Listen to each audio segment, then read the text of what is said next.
My wife, Diana, worked overseas, so I deposited my entire salary into her bank account. She always said it was our money and that she'd be frugal with it. Then, her mom was diagnosed with kidney failure and needed life-saving surgery. When I checked the account, I found only $4 left. I called Diana, but she just laughed and said, "Good thing I was one step ahead of you," and moved all the money out. "It's our money, so why should it go to your mother's surgery?" I quickly tried to explain, "But the one with kidney failure is your mom." "Shut up. Stop making up excuses to guilt-trip me. I'm absolutely not paying for it." Then she hung up on me. There was nothing I could do but let it be. I had already told her it was her own mother with kidney failure. She was the one who refused to believe it. "Honey, something's happened. Mom is sick." "Your mom is sick. What do you want from me?" "I'm not a doctor." I quickly clarified, "Not my mom, our mom. Your mom. It's kidney failure. The doctor said it'll take $150,000 to save her." The line went silent for a few seconds. "I know.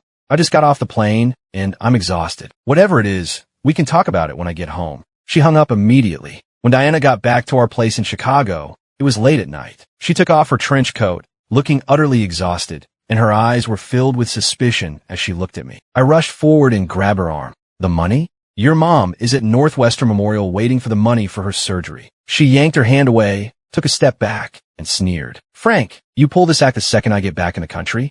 I knew you'd try to get your hands on my money." I slammed the hospital's diagnostic report down on the table. "See for yourself. Your mom is really sick." She glanced at it and tossed the paper aside like a piece of trash. "Your mother has always had high blood pressure.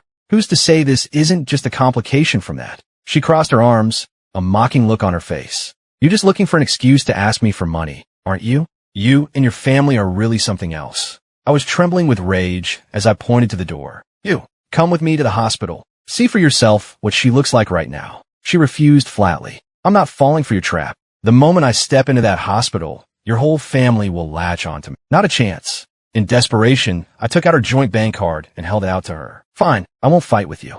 This is our card. My entire salary goes in here. Didn't you say you'd be frugal? Just get the money out now, so we can save her."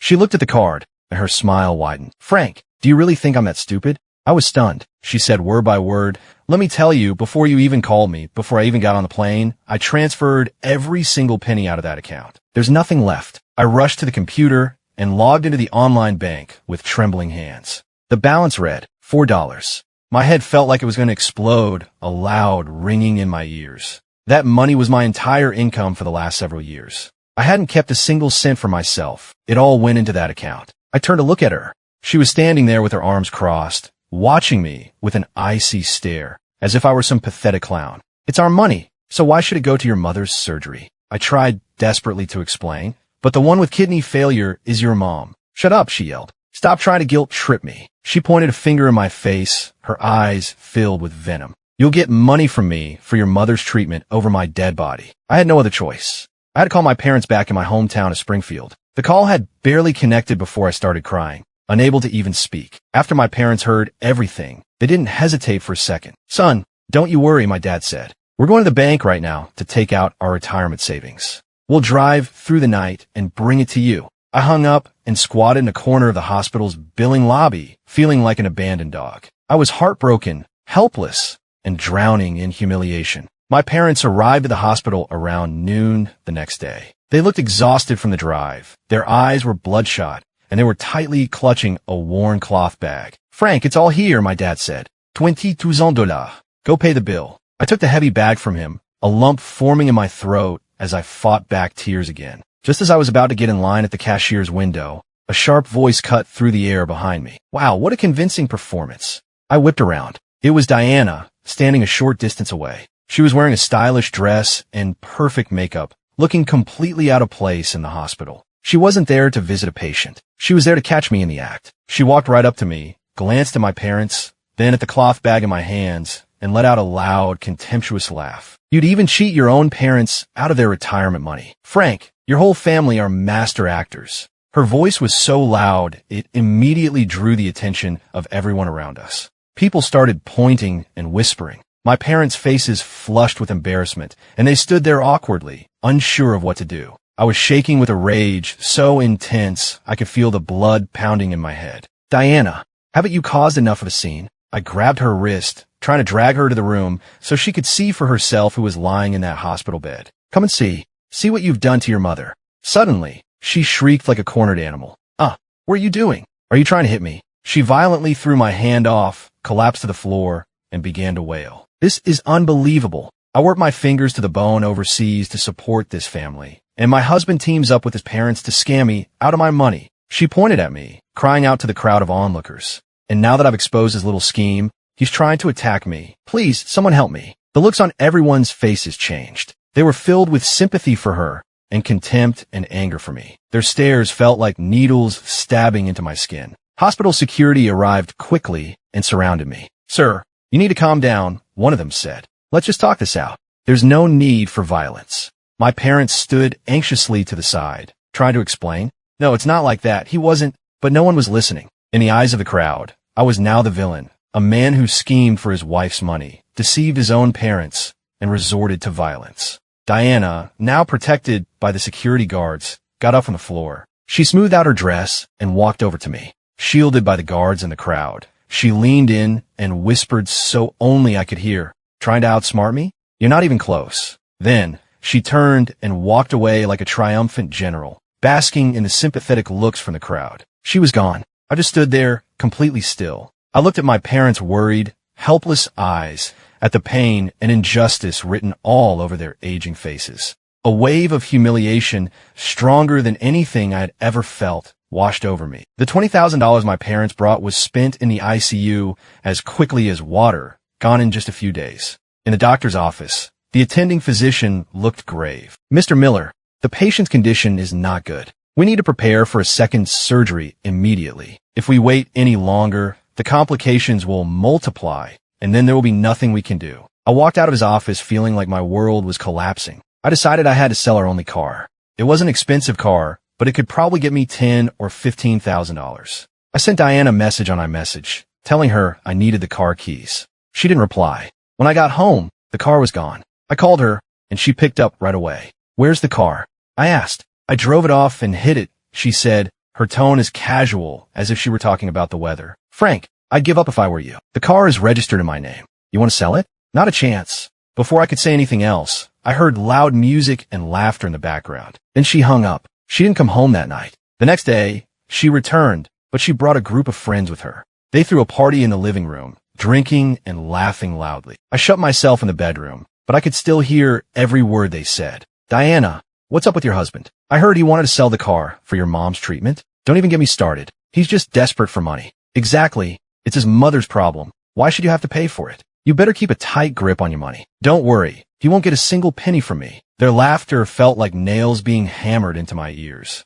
I stormed out of the bedroom to confront her. Diana, do you have a conscience? Your mother is dying. She was holding a glass of red wine, and her face twisted in disgust when she heard me. Why are you yelling? Let me tell you something, Frank. That's my mother, not yours. I don't need you to be so fake about it. In the middle of our argument, she waved her arm and accidentally knocked a ceramic figurine off the TV stand. It shattered on the floor with a loud crash. My mother had given that to me as a wedding gift. It was one of my most treasured possessions. Looking at the pieces on the floor, I felt my own heart shatter. She saw the look on my face, and far from showing any remorse, she actually seemed pleased. The next day, her uncle Joe showed up. She had called him to come and set things straight. Her uncle sat on our sofa with his legs crossed, lecturing me right in front of her. Look, Frank, a man can't be too greedy. Diana works hard for her money. As a grown man, you should be ashamed of yourself for constantly going after your wife's savings. You need to be more considerate in family matters.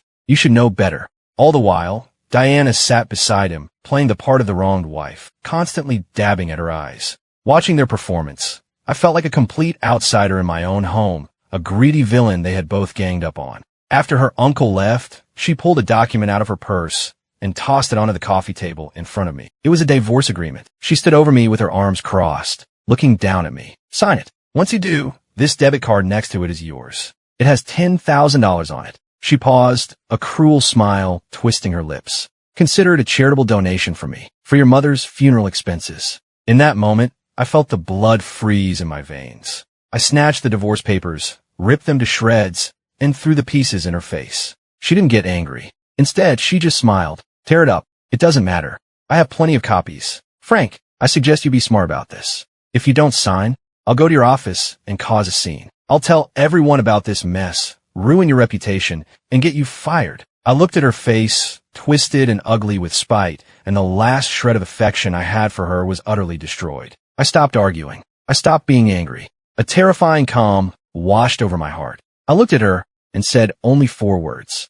You will regret this. Without the money, my mother-in-law couldn't have the surgery. 2 days later, her condition deteriorated rapidly. She developed a severe lung infection and went into respiratory failure. The doctor called me into his office and handed me a form. It was a notice of critical condition. You should start making arrangements, he said gently. I held the pen, trying to sign the form, but it felt like it weighed a ton. My hand was shaking too much to even write my name. I sat alone by my mother-in-law's bed. She was in a deep coma, covered in tubes, the rhythmic hiss of the ventilator filling the room. Occasionally, a faint, garbled sound would escape her throat. I had to lean in close to understand what she was murmuring. Diana, Diana. She was calling her daughter's childhood nickname. The daughter she loved more than life itself, who couldn't even be bothered to visit her on her deathbed. Finally, in the silence of the late night, the bouncing line on the heart monitor flattened into a piercing, straight line. My mother-in-law took her last breath right in front of me. I didn't cry. It felt as if I had no more tears left to shed.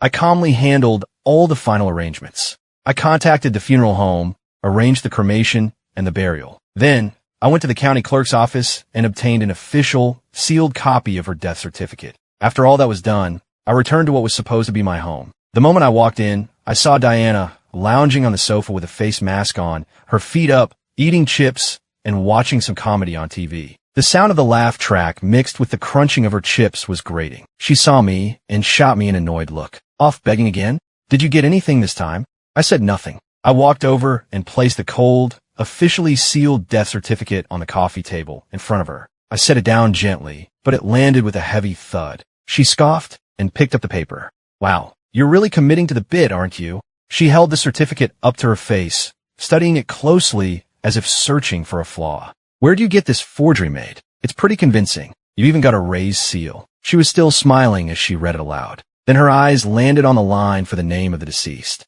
a name she knew all too well. Her own mother's name. Cause of death, kidney failure with multiple organ complications. The mocking smile on her face froze solid. Her pupils constricted. Her mouth fell open, but no sound came out. Her entire body went limp, as if her bones had dissolved, and she collapsed onto the sofa. The certificate, now feeling impossibly heavy, slipped from her trembling fingers and drifted to the ground. Diana refused to believe it. She snatched the death certificate off the floor and ran out the door like a woman possessed. I didn't stop her. I knew she was going to the hospital. She would see the empty bed. She would hear the cold, clinical confirmation from the nurses. And she would see the long, itemized bill from the cashier's office for tens of thousands of dollars, with my name clearly printed in the section marked paid by. 2 hours later, she was back. She had found the little motel where my parents were staying. The second she saw me, she threw herself at me, collapsing to her knees and clawing at my shirt. Why didn't you tell me? Why didn't you make me understand? She screamed hysterically, as if I were the one who had done something wrong. It was you. This is all your fault. You're the one who killed my mother. I coldly pushed her hands away and looked at her face, twisted by her own lies. Did you believe a single word I said? My voice was quiet, but it stopped her screaming instantly. She just stared at me, her mouth hanging open, unable to form a single word. She wanted to visit her mother's grave. I wrote down the address of the cemetery on a slip of paper and gave it to her. Then I closed the door to the motel room, shutting out all of her screaming, her apologies, and her curses. She didn't leave. She started a vigil at the entrance to my apartment building, day and night, without eating, drinking, or speaking. People walking by thought she was crazy. She was trying to use this self-pitying act to get my forgiveness. Too bad for her. My heart was already dead. I called building security. Hello, I said. I don't know this person at the front entrance. She's been harassing me for days. Could you please handle it? The guards escorted the gaunt-looking woman away for trespassing. I could hear her desperate cries behind me, but I didn't look back. That same day, I had the locks on my apartment changed. After being removed by security, she showed up at my office building. This time, she wasn't crying or making a scene. She just blocked my path, took out a bank card, and pressed it into my hand. Frank, there's $300,000 in here. It's everything I've saved. The pin is your birthday. Please, consider it compensation for you and for Mom. I'm begging you, please take it. I looked into her bloodshot eyes and took the card. A flicker of hope ignited in her gaze. She thought me taking the money was a sign of forgiveness. I put the card in my pocket, right in front of her. Then I looked her straight in the eye and told her, word by word, I will be withdrawing this money. 100,000 of it will go back to my parents for their retirement fund. The rest will be used to pay off the debts I took on for your mother's medical bills. Diana, this is money you owed us. With this, we're even, but it has nothing to do with you and me. I watched the light in her eyes die out completely. She thought this was the end. I could only laugh coldly to myself. No, this was only the beginning. The real show was just about to start. Diana didn't give up. She started trying desperately to win me over. She rented a small studio in the building across the street and started cooking elaborate meals for me every day. She'd pack them in a thermal container and leave them outside my apartment door. I never opened the door for her, but after she left, I would open it, take the still warm food, and dump it directly into the trash chute. Then I would take a picture of the food in the trash and send it to her. I did this for a week straight. She finally broke down. She called me, sobbing so hard she could barely speak. Frank, please stop torturing me like this. I'm begging you. Don't you remember? When we first started dating, you told me you loved my pot roast more than anything. Have you forgotten everything we had? How can you be so cruel? She started talking about our past, trying to appeal to my sense of pity. I knew the time was right. I finally relented and agreed to meet her. She thought this was her chance. When she answered my call, her voice was filled with an unmistakable joy. We agreed to meet at a coffee shop. She arrived carefully dressed, wearing light makeup to hide how worn out she looked. Her eyes were a mixture of hope and anxiety. I sat down across from her and stirred my coffee. Frank, the fact that you agreed to see me, does that mean? I cut her off. Diana, there's no chance for us anymore. I watched the color drain from her face and continued. Not unless you can bring your mother back from the dead. Those words were a knife. I twisted it right in her deepest wound. She completely fell apart, slumping onto the table, her shoulders shaking with sobs. Just as she hit rock bottom, I changed my tone. But there is something you can do for her. She shot her head up, looking at me like I was a lifeline. I looked back at her and slowly laid out my plan. I want to use the money you gave me to start a charitable foundation in your mother's name. It will be dedicated to helping families who are struggling to pay for kidney disease treatments. She was stunned for a moment. Then her eyes lit up with a fierce light. For her, this was a godsend, the one and only chance she had for redemption. She nodded immediately, as if she were afraid I'd take back the offer. Yes, I agree.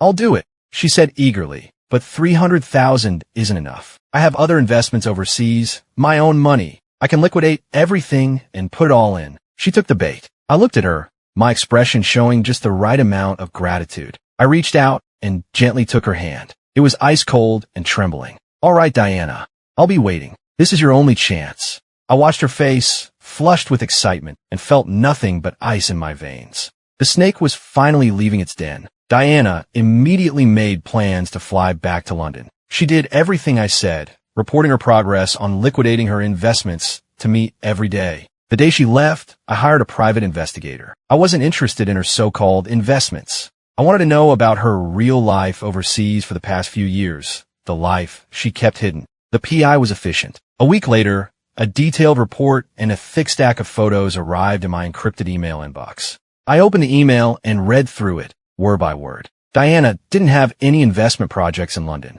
Her business trips and hard work were all lies. She had been using the money from my paychecks to support a lover, a college student 7 years younger than her. The joint savings, the tens of thousands of dollars she had transferred out, had mostly been spent on him. She bought him a sports car, designer clothes, anything he wanted. I clicked open the photos. There she was with the young man, all over each other, hugging and kissing in expensive restaurants and luxury boutiques. I scrolled through them one by one, my eyes fixed on the timestamps. In one photo, they were on a luxury yacht, popping a bottle of champagne. The date on that photo was the same day her mother was in critical condition. The same day, I was on my knees begging her for the money to save her. In another, the young man was giving her an expensive designer handbag in a boutique. She was beaming. The timestamp on that one was from the day my parents showed up at the hospital with their life savings, the day she humiliated all of us in public. I shut my laptop. My chest was heaving, and a wave of nausea washed over me, so strong I thought I was going to be sick. I didn't scream or shout.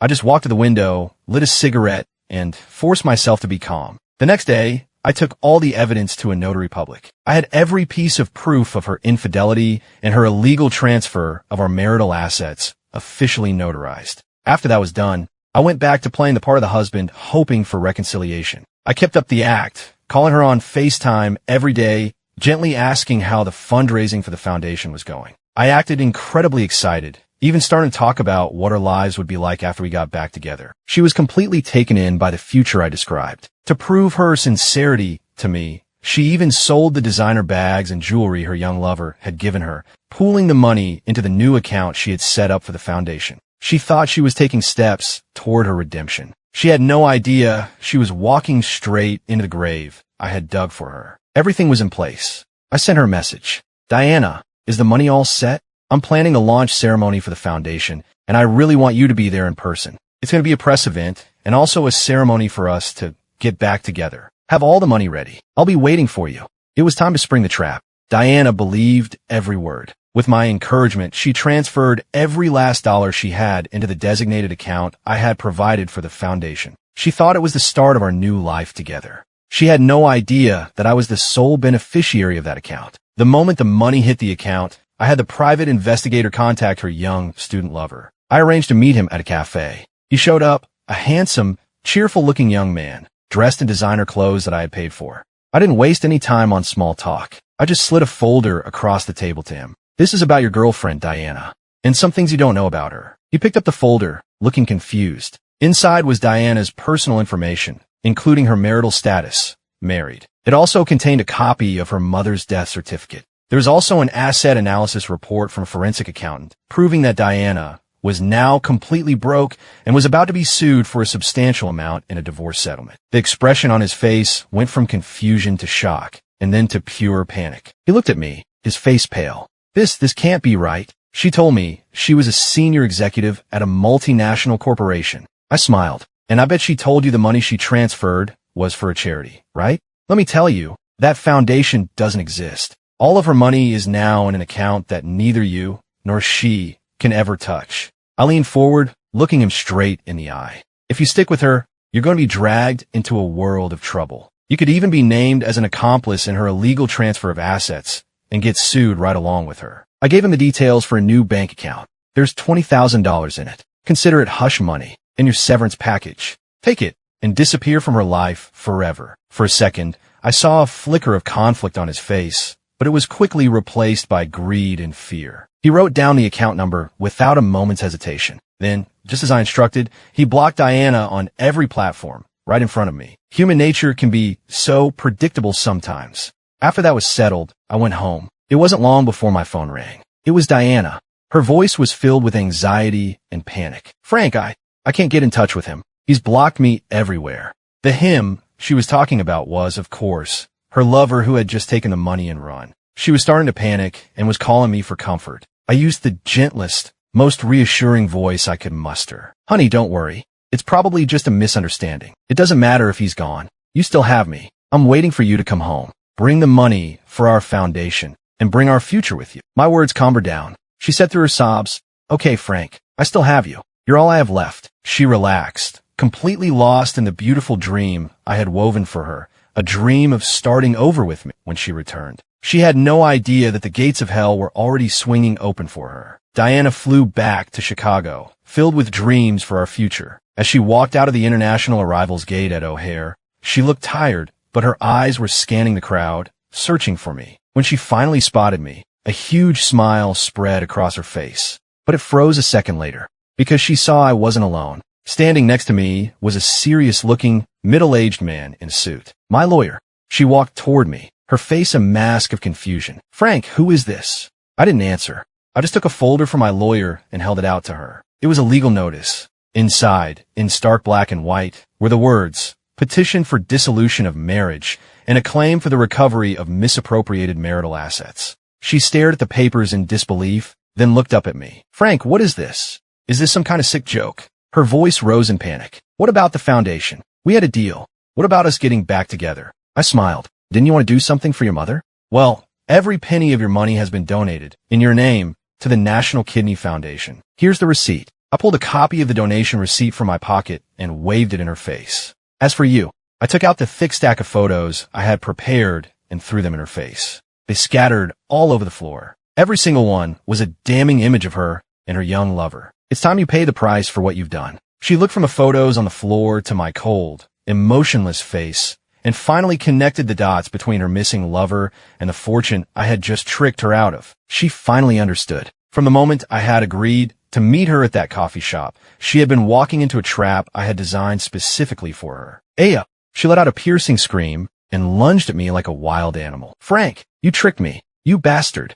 I simply took a step back. My lawyer immediately stepped in front of me, blocking her path. Ms. Miller, please calm down, he said in a monotone. My client has every right to file for divorce. If you have any objections, your legal counsel can contact us. If you continue to harass my client, we will involve the police. Blocked by my lawyer, she couldn't get anywhere near me. In one fell swoop, she had lost her mother, her husband, her lover, and every penny she had. She stood there in the middle of the bustling airport terminal, a pathetic joke. Utterly alone, utterly abandoned. I turned, grabbed my suitcase, and walked away without a backward glance. Behind me, her legs finally gave out. She collapsed to the floor, letting out a desperate, soul-shattering howl that turned the heads of everyone in the terminal. Diana refused to agree to the divorce. She hired a lawyer and put on a show in court, crying about how much she loved me and how she had just made a terrible mistake. She even tried to use the charitable donation as proof that she had atoned for her sins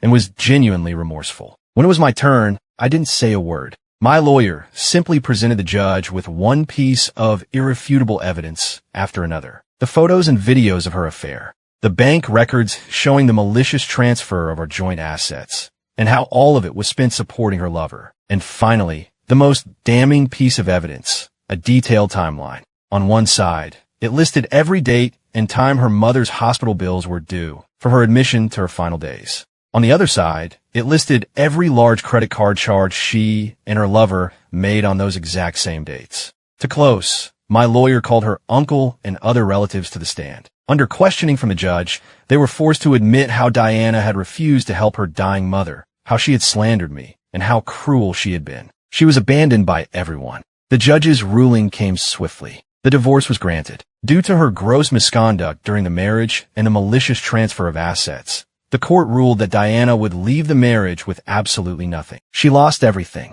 The scandal from the divorce proceedings got her fired from her company. With nothing left, she had no choice but to move back to her small hometown in shame. But in a small town, word travels fast. The story of what she had done while her mother was dying had already spread through her extended family. When she returned home, she was met not with sympathy, but with cold stares and closed doors from relatives and neighbors alike. No one would take her in. A few months later, I heard an update about her from a distant cousin. She had lost her mind. She now wanders the streets in filthy clothes, grabbing strangers and telling them the same thing over and over. My mom's not dead. It was my fault. If I give her the money for the surgery, she won't die. I was wrong. I was so wrong. When I heard the news, I felt nothing at all. I got in my car and drove to the cemetery on the edge of town. I went to my mother-in-law's grave, cleared away the weeds, and laid down a bouquet of white lilies. I looked at the kind face in the photograph on her headstone and whispered, "Mom, it's over now." After leaving the cemetery, I went to the bank. I took my half of our actual marital assets, the portion awarded to me by the court, and combined it with the money I had recovered from Diana, totaling $500,000. I used that money to establish the charitable foundation in her mother's name. This time, for real. The day the foundation was launched, the sun was shining. I stood on the stage and looked out at the grateful faces of the families we were helping, and I felt a sense of peace. Diana and I had ended up on completely different paths. Hers led to ruin. Mine, I hoped, led to redemption.